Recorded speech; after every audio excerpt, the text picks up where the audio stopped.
2 years ago in 8th grade, I was sitting in a class where my teacher was explaining how the internet operates, and my mind forgot about the other million things I was supposed to think about.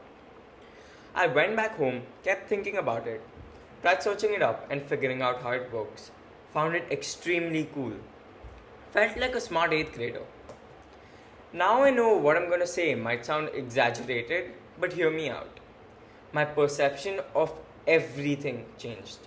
I asked myself multitudes of questions and actually thought about them for the first time. Where do we come from? How do we know what we know? How do we know what is right and what is wrong? How do we know what is real? How do we know if we are real? This finally led me to the question, what is reality? Ever since, this question revolves around the back of my mind every second. I can be 100% sure that you might have thought about this question at least once in your life. Well, if you hadn't, you have now. As an IB student, the next thing that was on my mind was research. Research to figure out what is reality. The only thing I got to know that it's a controversial word with each person having their own unique definition of it. But here's a quick Oxford Dictionary definition. The state of things as they actually exist, as opposed to an idealistic or notional idea of them. Simply put, reality is the way things actually are, not the way that you might want them to be. If you perceive reality as what you can feel, smell, taste and see, then real is simply electrical signals interpreted by your brain. Now, everyone has dreams. And I'm not referring to the ones that you wake up from, nor your aspirations.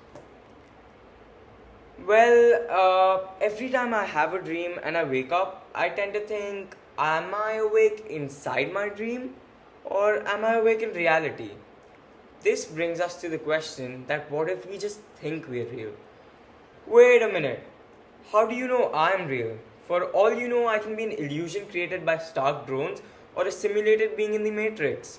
I could be programmed to say whatever I'm saying. Okay, now that's a different thing. Research and more research. And then one day, approximately a year ago, I got to know about a theory, an intriguing theory. If any of y'all have seen The Matrix, you could relate. The theory suggests the concept that humans might be virtual beings in a computer simulation. Entering the simulation theory. Another controversial theory, like many others. So, does this theory hold true? Well, it is absolutely possible, considering that there's an Android robot that has an Instagram page, is interacting with humans and having real conversations. Like, is anything impossible? Nick Bostrom, a University of Oxford philosopher, mentioned that if there are long-lived technological civilizations in the cosmos, and if they ran computer simulations, there might be a tremendous number of simulated realities. And these realities might be replete with artificial intelligence beings, possibly inhabitants like ourselves. And you might be knowing Elon Musk. He also says that there's a possibility that we might be living in a computer simulation.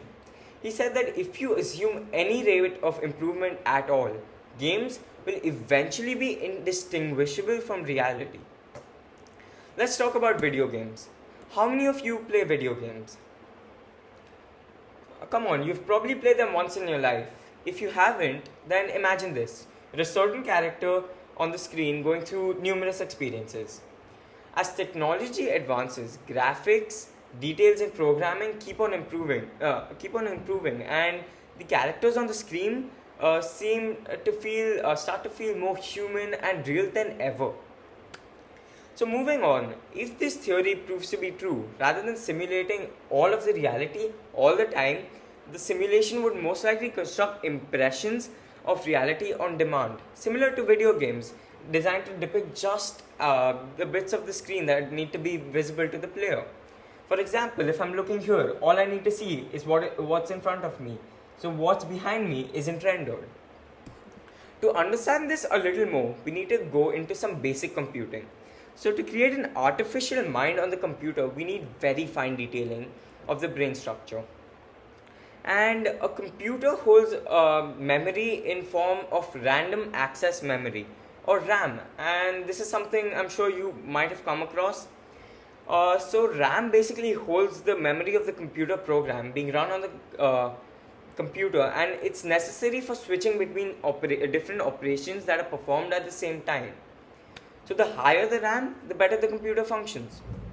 So to run a program, we need a lot of operations being performed in an instance, and the memory of each operation is stored in this RAM. After a lot of research, experts figured out that simulating a whole world would require about 10 to the power of 50 operations per second. That's a ton of zeros.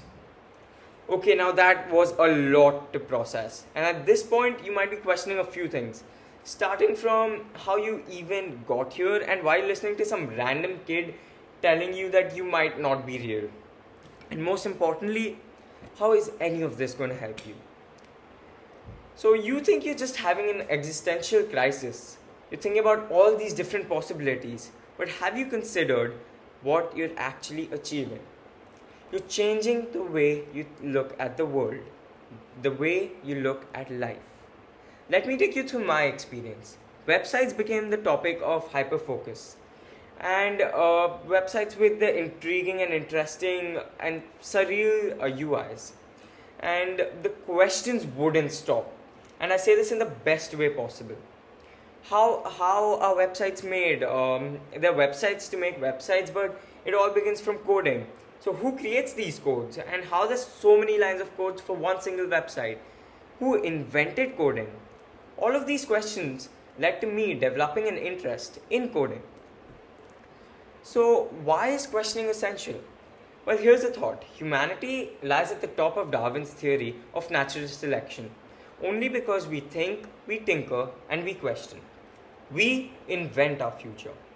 Likewise, questioning reality will help you stay inquisitive and help you explore concepts meticulously.